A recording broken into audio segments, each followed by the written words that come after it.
talagang wala na, talagang tigil na. Public service din kami naman eh. May karapatan din kami naman doon, di ba? Hindi na lamang mga tsoper o motorista ang umaaray sa patuloy pang pagsirit sa presyo ng produktong petrolyo. Maging mangingisda kasi, dama na rin ito.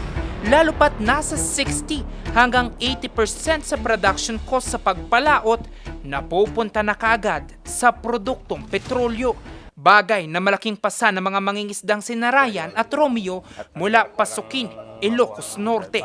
Ang mahal ng gasolina ngayon at ang hirap parang makuha ang isda para may pangtustos kami sa pangingisda namin na gasolina.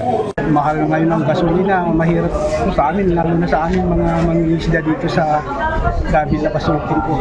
Ang food security sa kabila ng patuloy na pagtaas ng presyo ng produktong petrolyo, isa sa mga naging direktiba ni Pangulong Ferdinand Marcos Jr. Ito'y sa pagtitiyak ng agarang tulong sa pamamagitan ng Bureau of Fisheries and Aquatic Resources o BIFAR. Kaya naman, kasama rin sa fuel subsidy ng pamahalaan ang mga mangingisda.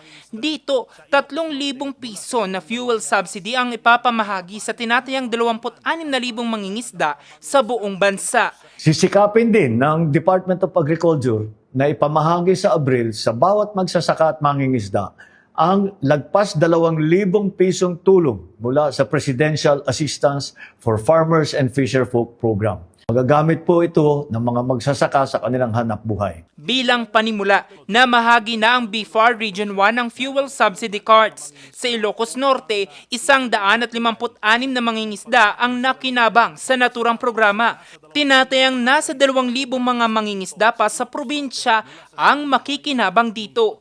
Initial lamang po ito at meron pa pong mga susunod pa po na ibibigay po natin sa ating mga mangingisda, hindi lamang po dito sa Pasukin, kundi lahat po ng coastal municipality po dito sa Ilocos Norte. Bukod sa Ilocos Norte, nakatanggap na rin ng fuel subsidy card ang 314 na mangingisda sa Ilocos Sur, habang tiniyak naman ang tulong sa mga nalalabi pang mga probinsya sa buong Ilocos Region.